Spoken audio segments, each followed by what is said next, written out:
गुरुग्राम में आज सुबह एक देसी बम से धमाका हुआ और फिलहाल मैं गुरुग्राम के उसी इलाके में मौजूद हूँ। ये गुरुग्राम का सेक्टर 29 की मार्केट है और ये पूरा जो नाइट क्लब था, यहाँ आज सुबह तकरीबन 5:30 बजे देसी बम से जो है वो यहाँ अटैक किया गया था और इसके ऊपर फेंका गया था। यहाँ जहाँ बैरिकेड हो रही है, यहाँ एक स्कूटी खड़ी हुई थी, उस स्कूटी की आग की जो लपटें थी वो ऊपर तक गई और देखा जा सकता है कि किस तरह से जो बोर्ड था वो पूरा आग की लपटों में जलकर राख हुआ। हालांकि आनंद फानंद में फायर विभाग की टीम यहाँ पहुंची और किसी तरह से जो है इस आग को काबू किया गया। लेकिन अगर 29 के इस पूरे इलाके की बात करते हैं तो यहाँ नाइट लाइफ इस पूरे इलाके को मानी जाती है और इस क्लब से लगता हुआ जो दूसरा जो क्लब है, इसके मालिक को भी 15 दिन पहले जो है लॉरेंस बिश्नोई गैंग की तरफ से धमकी मिली थी और लगातार यही कारण था कि इस पूरे इलाके की सुरक्षा बढ़ाई हुई थी। हालांकि जिसने जो है बम यहाँ फेंका था उस आरोपी को गिरफ्तार कर लिया गया और उसका नाम बताया जा रहा है जो मेरठ का रहने वाला है और लगातार जो है पुलिस की मुस्तैदी के साथ साथ कहा जा सकता है कि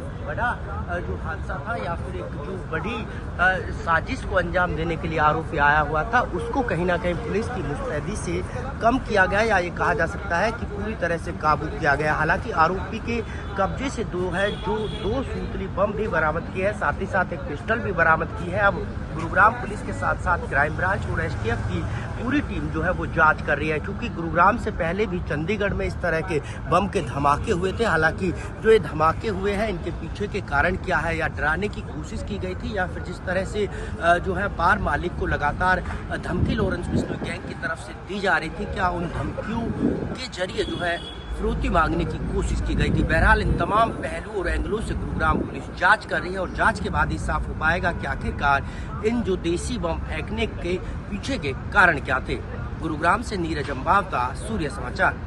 गुरुग्राम में आज सुबह एक देसी बम से धमाका हुआ और फिलहाल मैं गुरुग्राम के उसी इलाके में मौजूद हूँ। ये गुरुग्राम का सेक्टर 29 की मार्केट है और ये पूरा जो नाइट क्लब था, यहाँ आज सुबह तकरीबन 5:30 बजे देसी बम से जो है वो यहाँ अटैक किया गया था और इसके ऊपर फेंका गया था। यहाँ जहाँ बैरिकेड हो रही है, यहाँ एक स्कूटी खड़ी हुई थी, उस स्कूटी की आग की जो लपटें थी वो ऊपर तक गई और देखा जा सकता है कि किस तरह से जो बोर्ड था वो पूरा आग की लपटों में जलकर राख हुआ। हालांकि आनंद फानंद में फायर विभाग की टीम यहाँ पहुंची और किसी तरह से जो है इस आग को काबू किया गया। लेकिन अगर 29 के इस पूरे इलाके की बात करते हैं तो यहाँ नाइट लाइफ इस पूरे इलाके को मानी जाती है और इस क्लब से लगता हुआ जो दूसरा जो क्लब है, इसके मालिक को भी 15 दिन पहले जो है लॉरेंस बिश्नोई गैंग की तरफ से धमकी मिली थी और लगातार यही कारण था कि इस पूरे इलाके की सुरक्षा बढ़ाई हुई थी। हालांकि जिसने जो है बम यहाँ फेंका था उस आरोपी को गिरफ्तार कर लिया गया और उसका नाम बताया जा रहा है जो मेरठ का रहने वाला है और लगातार जो है पुलिस की मुस्तैदी के साथ साथ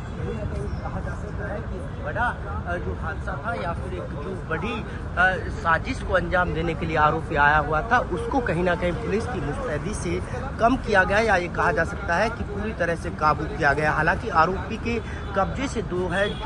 सूतली बम भी बरामद किए हैं, साथ ही साथ एक पिस्टल भी बरामद की है। अब गुरुग्राम पुलिस के साथ साथ क्राइम ब्रांच और एसटीएफ की पूरी टीम जो है वो जांच कर रही है, क्योंकि गुरुग्राम से पहले भी चंडीगढ़ में इस तरह के बम के धमाके हुए थे। हालांकि जो ये धमाके हुए हैं इनके पीछे के कारण क्या है, या डराने की कोशिश की गई थी या फिर जिस तरह से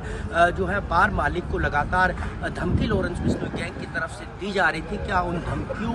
के जरिए जो है फिरौती मांगने की कोशिश की गई थी। बहरहाल इन तमाम पहलुओं और एंगलों से गुरुग्राम पुलिस जांच कर रही है और जांच के बाद ही साफ हो पाएगा कि आखिरकार इन जो देसी बम फेंकने के पीछे के कारण क्या थे। गुरुग्राम से नीरज अंबावता, सूर्य समाचार।